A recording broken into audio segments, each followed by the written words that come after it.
bonsoir, bonsoir, j'espère que vous allez bien.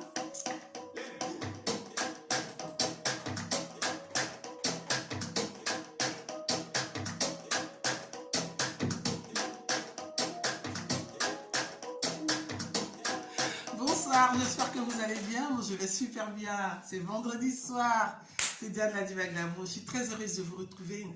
Alors, vous, mes sœurs, aujourd'hui, je vais parler un peu avec vous tête à tête parce que c'est pas des erreurs qu'on fait, mais des fois, quand on se sent trop dans la zone de confort, on oublie un peu le passé. Mais le passé, c'est vrai, c'est bien de l'oublier, mais il y a un moment, il faut retourner dans son passé parce que c'est dedans même se trouvent nos histoires. Alors, quand je parle de ça, je vais parler de comment apprendre à connaître son homme. Voilà. Au lieu d'aller faire les jeûnes et prières, ce serait mieux d'apprendre à le connaître. Parce que l'homme, il te choisit parmi tant de femmes et il vient, il te prend, il te marie devant ta famille, il te grandit, il te chérit.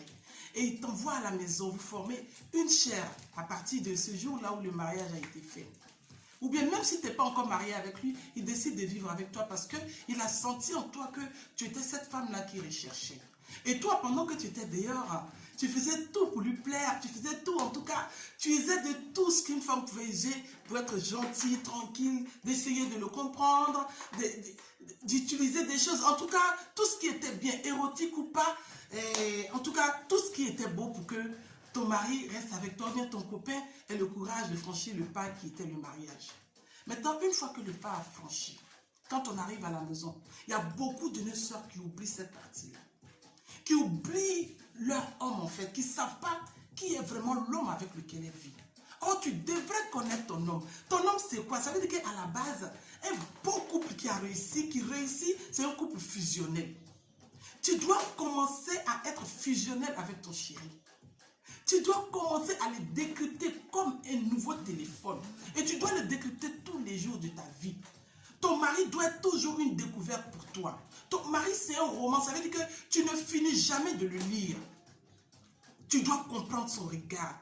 Tu dois savoir ce qu'il aime. Tu dois savoir ses couleurs. Tu dois savoir toutes ces choses qui lui font plaisir. Même si tu n'arrives pas à savoir tout parce que tu ne maîtrises pas trop, mais il y a des moments, il faut faire des surprises. Les hommes, ils adorent les surprises. Les hommes adorent les surprises. Vous savez, un homme, c'est un chasseur. Un homme reste un lion. Mais quand vous avez pris la peine de connaître celui-là qui est votre homme, vous finissez par le maîtriser. Ça veut dire, pas le maîtriser dans le sens où il devient, je ne sais pas comment on le dit, mais vous finissez par, il commence à devenir comme un agneau. Parce qu'il a compris que vous savez ce qu'il est vraiment. Parce que quand un homme, il se sépare de sa mère et il s'attache à sa femme, d'abord même un homme ne coupe jamais le cordon ombilical avec sa maman. C'est quand il croise une femme, et une femme qui commence à le comprendre comme sa mère le comprend, et il commence petit à petit à se séparer à sa mère, il s'attache à toi. Mais madame, quand tu es dehors, tu es toute belle, tu es toute chic, tu es toute intéressante, chérie, bébé, des trucs comme ça. Mais une fois que tu es à la maison, même les soirs, tu ne peux même pas le matin, pendant qu'il est au boulot à 10 h, il faut appeler, ça va, qu'est-ce que tu fais? Alors, même le simple fait que monsieur voit ton numéro sur son portable, peut-être qu'en ce moment-là même là, il est en train de traiter un dossier qui n'arrivait pas à trouver la solution. Mais le fait de voir le numéro de sa femme, il est heureux. Donc la femme là, ce n'est pas seulement le fait de rester à la maison et de commencer à fouiller son téléphone et de commencer à chercher les numéros des femmes ou bien d'où il était passé la journée ou bien qu'est-ce qu'il a fait. Non, l'homme n'aime pas ça. L'homme adore quand sa femme apprend à le connaître, ma chérie. Et quand tu apprends à connaître ton homme, tu es sereine. Tu es sereine parce qu'il sait que tu as les codes en main. Parce qu'un homme, il te teste tous les jours. Il veut savoir qu'est-ce que tu penses de lui. Qu'est-ce que enfin, pas que tu veux de lui, mais il veut innover. Même s'il ne te le dit pas. Aujourd'hui, il y a plein de femmes qui pleurent, qui disent que oui, mon mari m'a trompé avec une Kiza, mon mari a fait ci. Mais oui, mais ton mari, si tu n'arrives pas à le maîtriser, tu n'arrives pas à le connaître, tu n'apprends pas à le connaître, tu ne sais même pas ce qu'il aime. Tu ne sais rien. Même son regard, tu ne sais pas le lire. Pourtant, une femme qui connaît son mari, elle doit savoir lire le regard de son homme. Même juste sa voix au téléphone, tu dois savoir. Tu dois décrypter, tu dois lire entre les mots de ton mari. Et le soir, quand il rentre à la maison, il sait qu'il a retrouvé sa femme d'hier. Même si ça faisait 20 ans de mariage, que le corps change, tu es toujours belle, pimpante. Même si tu as fait 20 enfants, tu es toujours nickel, propre. Même quand bien même qu'il soit un lion et qu'il aille chasser, il sait qu'il faut qu'il revienne si ce n'est pas parce que madame est là. Mais nous, les femmes, dès qu'on commence à avoir un foyer, on s'abandonne, on s'abandonne et on se dit, oh mais c'est bon, c'est un acquis. Mais si c'est un acquis que tu restes dans ta zone de confort, quel temps tu prendras pour connaître ton homme? Et toi-même, quel temps tu prendras pour t'occuper, pour t'apprêter pour ton homme? Les hommes adorent les femmes qui les connaissent. Quand tu connais ton mari, quand tu commences à faire des choses, tu le sens tout de suite. Tu as une appréhension que ton mari est en train de faire des choses. Et quand tu connais ton homme, il est prêt à tout te dire. Il se lâche facilement. Il te parle des projets, il te dit tout ce qui est là. En tout cas, il ne te cache rien. Même quand il essaie de te cacher, vers la fin, il revient sur ses pas.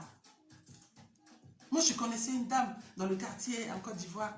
La dame la connaissait tellement son mari que quand il commençait à draguer les petites filles du quartier, elle devenait amie tout de suite avec la fille. Pas parce qu'elle est bête, mais elle sait qui était son mari. Est-ce que tu connais celui avec lequel tu habites? Celui qui t'a choisi parmi tant de femmes, est-ce que tu le connais?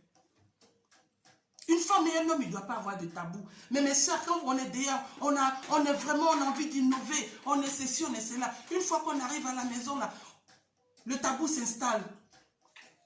Le soir, quand le mari, les enfants vont dormir, tu peux rester au canapé avec ton mari, discuter avec lui, parler des projets, de tout. Être près de lui, lui faire des petits bisous. C'est important. Mais vous verrez qu'il y a d'autres de mes soeurs qui sont là assises comme ça. Monsieur au salon, madame est dans la chambre, couchée dans le lit comme ça, dans la même robe là. Elle est là. Donc on s'approche, ah, laisse-moi, je suis fatiguée de toute la journée. Mais si tu es fatiguée et que tu ne fais pas ton devoir de femme, qui est-ce qui va le faire? Apprends à connaître ton homme, c'est très important. Parce qu'il y a un moment, tu iras voir le pasteur, tu vas prier. Quand il sera parti chez la Kiza, mais tu sais, ce n'est pas le pasteur qui fera ton couple. Hein. Ce n'est pas la prière qui fera ton couple. Hein. Tu vas prier pour protéger, pour que Jésus protège ta maison. Que le sang du Christ protège ta maison. Mais tu ne vas pas prier parce que ce n'est pas Jésus qui sera avec ton homme. Apprends à tirer ton homme. Apprends à le connaître. Et tu auras tout gagné. Les hommes, ils adorent ça. La petite maman. C'est ça, une vraie femme. Il faut apprendre à connaître ton homme. Je vous aime et je m'aime. À bientôt. Bon week-end à vous. Au revoir.